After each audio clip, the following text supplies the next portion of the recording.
Bienvenue à toutes et à tous, je suis Marius, j'espère que vous allez bien. J'avais vraiment hâte de vous parler de ce chapitre parce que franchement il était extra, comme d'habitude vous me direz. Mais tout le monde n'est pas de cet avis, évidemment. Et de ça, eh bien j'en parlerai en fin de vidéo. Rassurez-vous, je ne vais pas m'éterniser là-dessus non plus, vous inquiétez pas. Donc, avant de parler du chapitre, un mot sur la première page, comme d'habitude. Suite des mini-aventures du Germain, nous sommes toujours dans le flashback sur les Mads. Ici, nous avons Caesar, Judge et Queen qui se disputent pour le titre de numéro 2.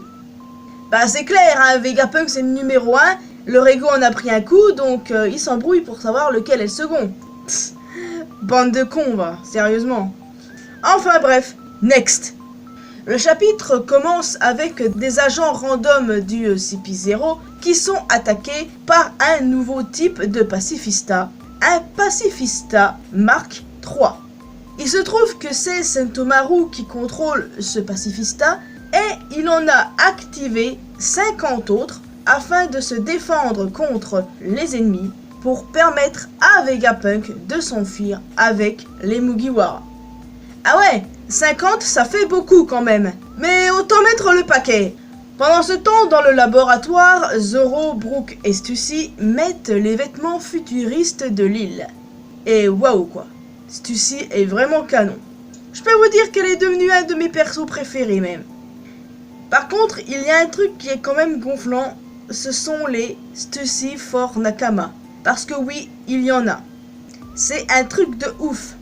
Depuis que Stussy a été confirmé comme étant une alliée, maintenant c'est bon, les gens, ils se sentent plus, c'est finito pour eux, Mais pourquoi à chaque fois ils font ça? La seule fois que j'ai fait ça, c'était avec Yamato. Mais résultat, ça n'est pas arrivé, et là ça arrivera encore moins, il faut un petit peu se calmer les gars. Sérieusement, à chaque fois c'est pareil, vous êtes chiants. Oui, je reconnais que Stussy a l'air cool et tout, mais calmez-vous, c'est tout ce que j'ai à dire. Enfin, revenons-en dans le vif du sujet. Alors que les autres partent chercher Vegapunk, Luffy et Zoro sont laissés seuls avec Luffy et Kaku qui sont toujours inconscients. Luffy est épuisé après avoir couru partout et en plus de ça, il a cassé ses chaussures anti-gravité. Et Zoro, c'est Zoro quoi, il a aucun sens de l'orientation ce mec. Enfin, si Oda les laisse derrière, c'est sans doute pour une raison, non? Ne serait-ce pas pour une future confrontation avec Kizaru et Saturne? Aura-t-on un autre combat Luffy Zoro versus Luffy Kaku lorsque ces derniers seront enfin réveillés? Il est clair qu'ils ne resteront pas dans les vapes très longtemps de toute façon, alors on verra bien ce qui va se passer. D'ailleurs les gars, on est d'accord qu'il y a un traître sur l'île d'Egghead? Il y a des chances que ce soit l'un des punks. Et j'en avais déjà parlé dans de précédentes reviews d'ailleurs. Et il y a beaucoup de gens qui pensent la même chose pour le coup. Et c'est totalement pertinent. Quelqu'un s'est attaqué à Pythagore. Et c'est sûrement cette personne-là qui avait endommagé le Frontier Dome quelques chapitres en arrière. Certains pensent à Lilith. Et encore plus avec ce chapitre, parce qu'elle n'était pas là en fait. C'est très possible, d'où le nom d'ailleurs, Lilith. Je l'ai déjà dit, je vais pas le répéter, mais vous avez saisi. Cependant, n'est-ce pas trop évident? Je veux dire, Chaka, lui, il est tout autant suspect que Lilith. Donc, il y a des chances que ce soit lui. Il est la logique de Vegapunk, et on sait bien que les punks ont développé leur propre personnalité. Donc, pour le coup, ce ne serait pas étonnant que l'un des punks soit le traître, et Chaka, il est plutôt bien placé pour l'être, pour le coup. Alors, à voir. Mais il y a également une autre chance qu'aucun punk ne soit le traître. C'est possible qu'il n'y en ait pas au final. Et parce qu'il y a une autre option. Effectivement, beaucoup d'entre nous avons oublié une certaine personne qui se trouve également sur Egghead et qui a atteint l'île avec les Mugiwara.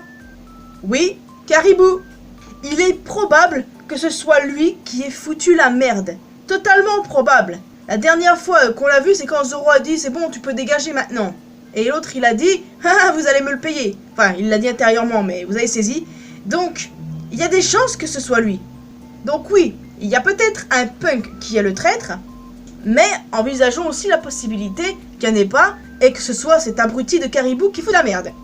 On verra bien, mais bon, je pense qu'on peut envisager toutes les possibilités, dont celle-ci. Nous avons enfin eu un aperçu du passé de Kuma. Visiblement, ce dernier était un esclave des dragons célestes quand il était enfant. Vous vous rendez compte, ce flashback est déjà incroyable alors qu'on en est encore qu'au tout début. Et c'est officiel les gars, je vais définitivement pleurer moi, c'est sûr à 100%. Ce flashback promet d'être l'un des plus tristes du manga. Je suis pas prête pour le coup. Je suis curieuse de voir comment Kuma est passé d'esclave des Toryobito à roi d'un pays affilié au gouvernement mondial.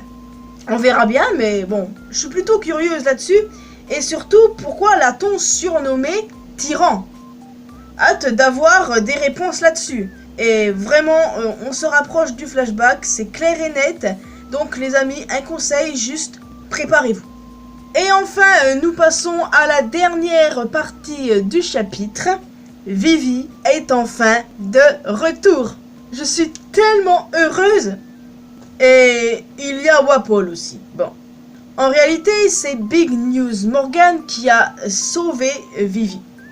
De plus, rappelez-vous que Wapol avait une information pour Morgans, ce qui explique pourquoi on veut le supprimer lui aussi. Il a vu quelque chose qu'il ne devait pas voir.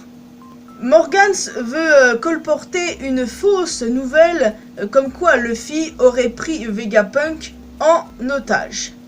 Peu importe que mes infos soient vraies ou fausses, un journal c'est fait pour divertir.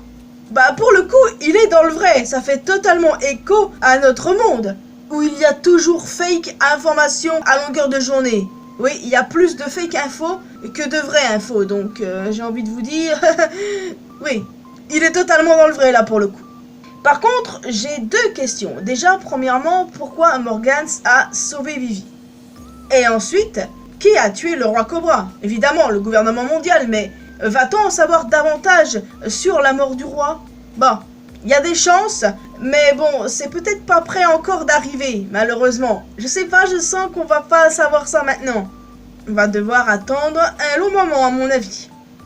D'ailleurs, tout ceci va à l'encontre de la fameuse théorie Vivi égale Uranus.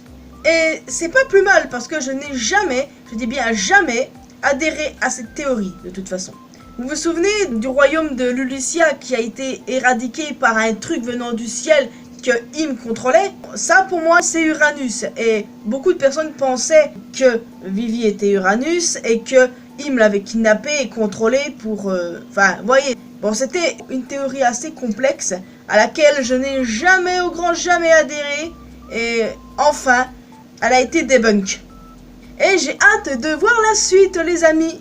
Oui, franchement, ce chapitre était génial. Je ne comprends pas pourquoi les gens critiquent cet arc. Il est pourtant très bon jusqu'ici. On en est encore au début, en vrai. Le problème de ces gens, c'est qu'ils veulent toujours plus. Ils veulent avoir de la baston H24, alors que ce n'est pas que ça qui fait le charme de One Piece. J'aime la baston, évidemment, mais j'adore le lore, les mystères autour de l'œuvre. Vraiment, moi, je kiffe totalement ce manga. Que ce soit niveau baston, niveau lore, niveau mystère, niveau personnage, moi, je kiffe tout, vous pouvez en être certain. Le truc, c'est qu'ils sont jamais contents, et ça me surprend même pas. Ils en demandent toujours plus, ces gens-là. Et c'est malheureux parce que, à vouloir toujours plus, ils s'en battent littéralement les de ce qui se passe niveau révélation. Littéralement, eux, ce qui les intéresse, c'est la baston. Mais frère, si c'est que ça qui t'intéresse, mais arrête tout de suite le manga, quoi. C'est pas possible. Maintenant que ceci est dit, je m'arrête ici. N'hésitez pas à me dire dans les commentaires ce que vous avez pensé de ce chapitre. Que voyez-vous pour la suite? Est-ce qu'il y a un raid parmi les punks? Que va-t-il se passer avec Vivi? Que va-t-il se passer avec Luffy et Zoro qui sont tout seuls dans leur coin avec Luffy et Kaku? J'ai hâte d'en discuter avec vous. Donc du coup, en plus d'un commentaire, n'hésitez pas à laisser un petit pouce bleu, ça fait toujours plaisir. Vous pouvez me retrouver sur mes réseaux sociaux, les liens sont dans la description, bien évidemment. Et surtout, le plus important, abonnez-vous à cette chaîne ainsi qu'à ma chaîne secondaire pour qu'on puisse se retrouver dans une prochaine vidéo. Bye bye!